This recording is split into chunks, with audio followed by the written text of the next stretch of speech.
Welcome to Agro Aqua Talk, where we explore the powerful intersection of agroforestry and aquaculture to create sustainable farming solutions.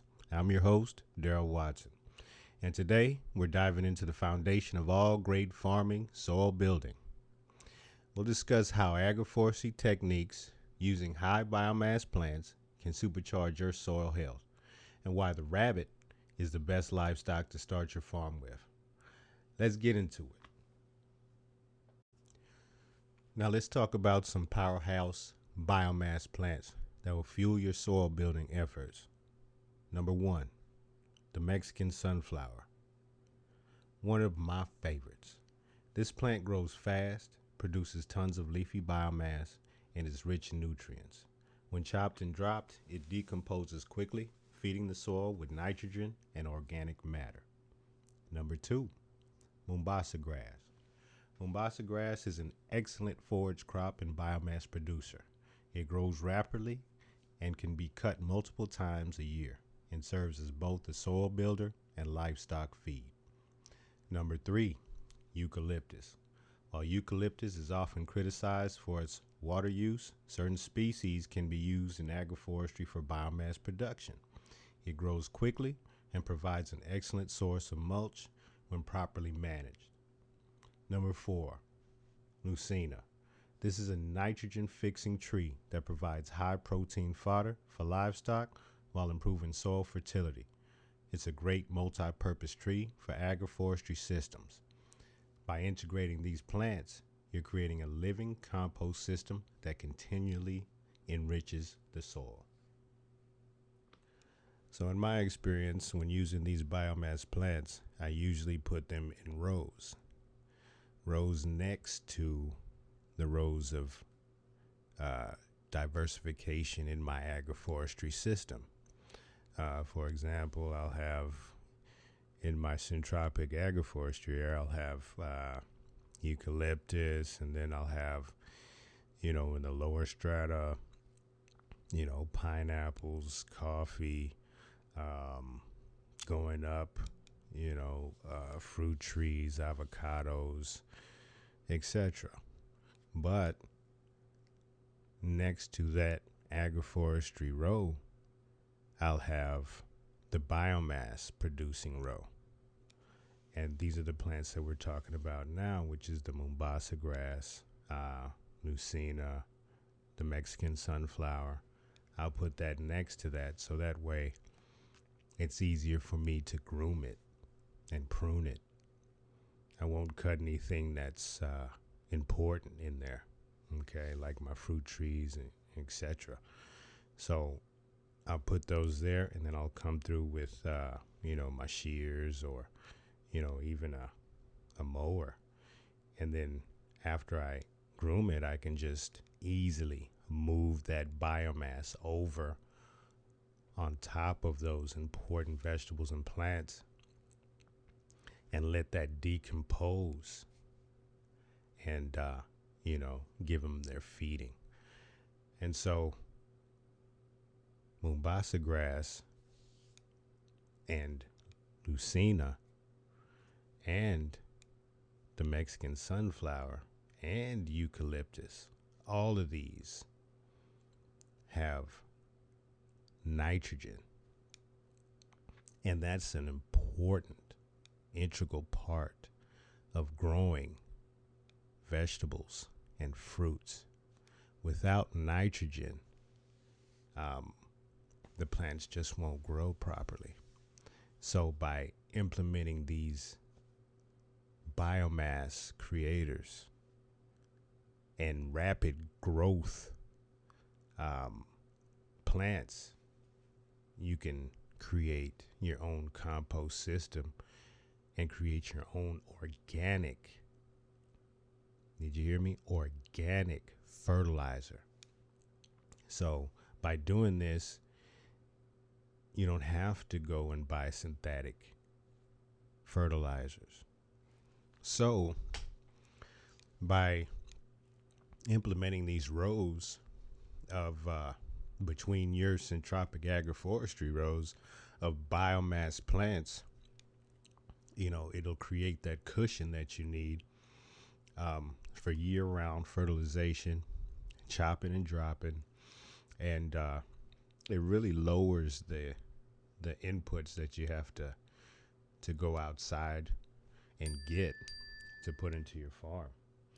So, but it's great, the Mexican sunflower, it grows rapidly, and when you chop and drop it, it's going to shoot right back up. Same for the Mombasa grass. The eucalyptus is a little bit more intensive when you have to prune it, especially when it gets taller. You'll probably have to get ladders and things like that. But it's one of the best biomass producers that you'll have. One thing that I didn't put in here as far as like biomass producers is the banana tree. The banana tree is just an amazing biomass producer.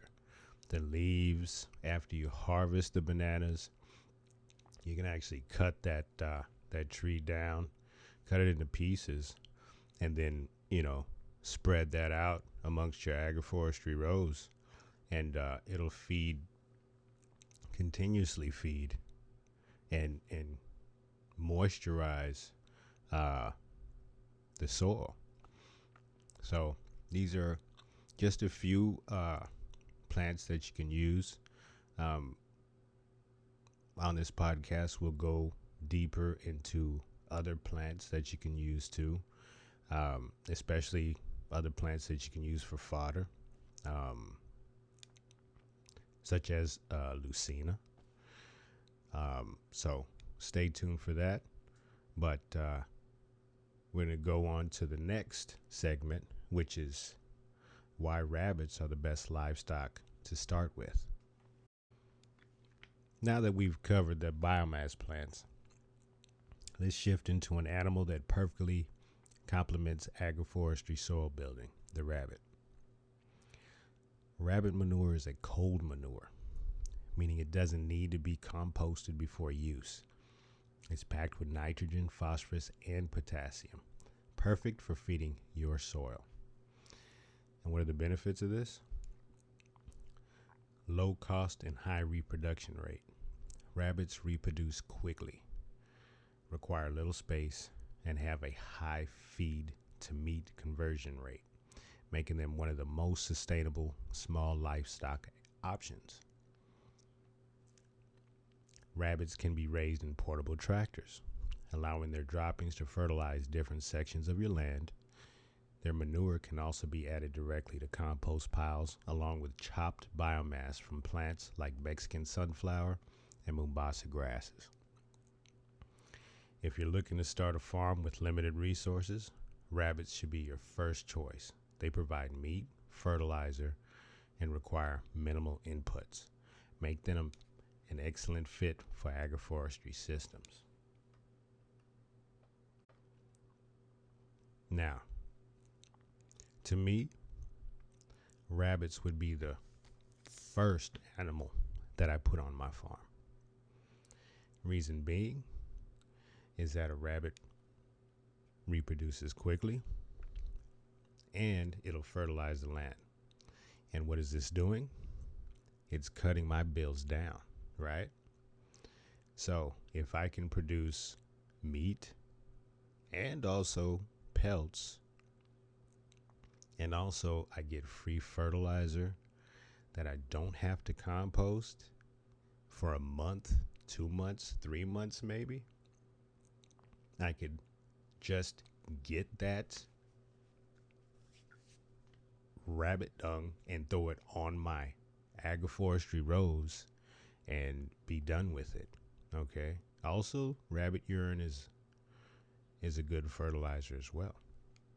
So there's multiple benefits with just having this single animal integrated into your agroforestry system. Okay.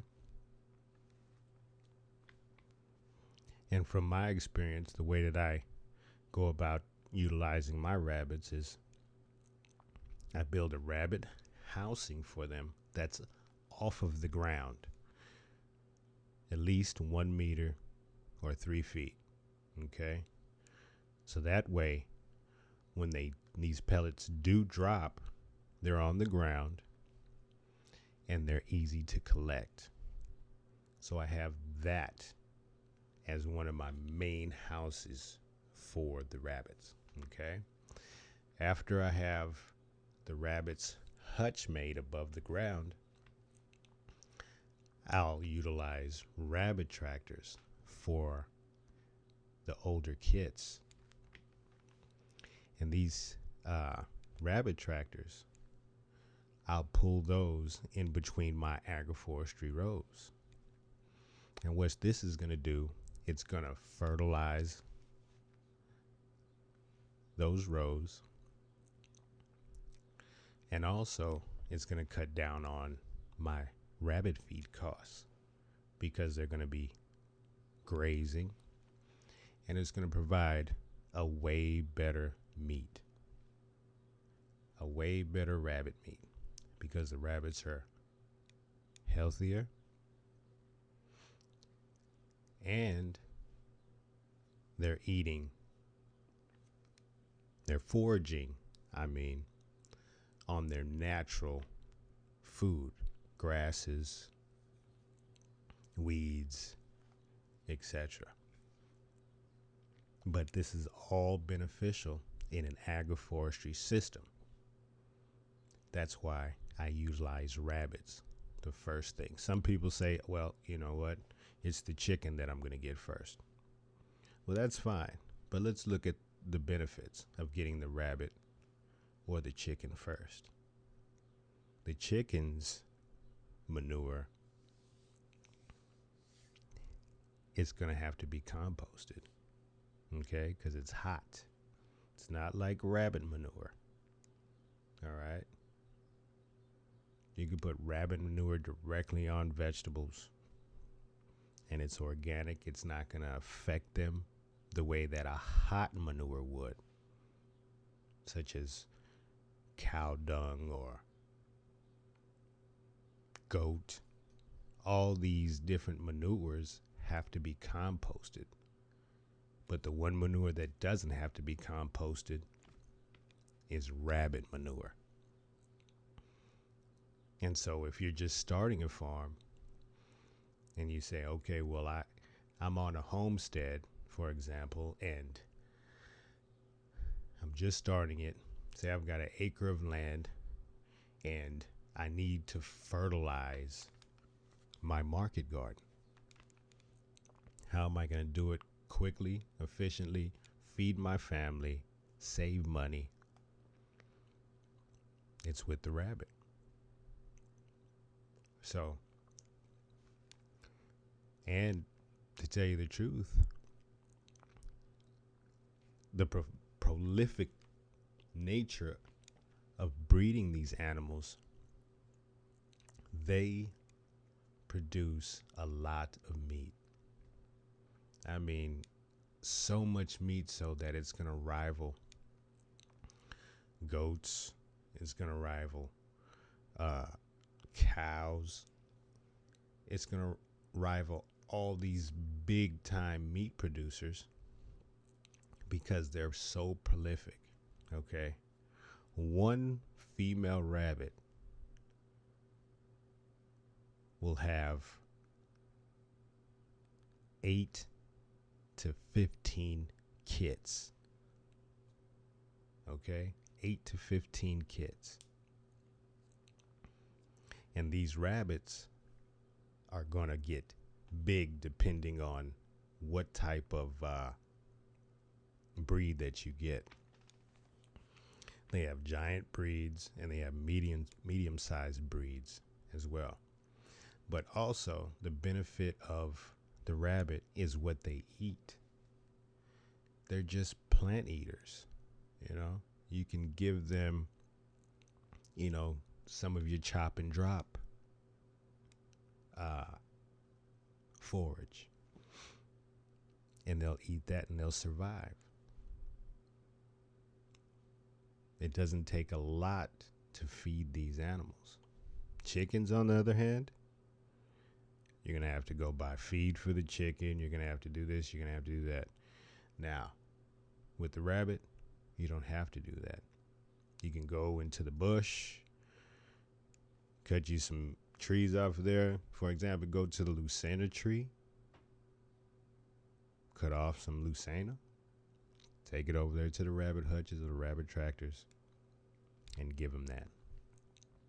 And they'll survive, and they'll get big, and they'll produce happily too. So I just can't stress enough about how important it is to start with the right animals in your agroforestry system. And I don't hear enough about rabbits. But that's it for today's episode of Agro Aqua Talk. We covered the importance of soil building, the best biomass plants for supercharging your land and soil, and why rabbits are a game changer for sustainable farming. Now, if you want to learn more, follow us here on SoundCloud. Check out our YouTube channel and our Facebook for more interesting information. If you have any questions on the topic that we've covered today, drop us a comment or a message. If you're building a regenerative farm, start integrating biomass plants and rabbits today. Your soil will thank you, and also your stomach. Thanks for tuning in, and until next time, stay rooted, stay sustainable, and keep growing.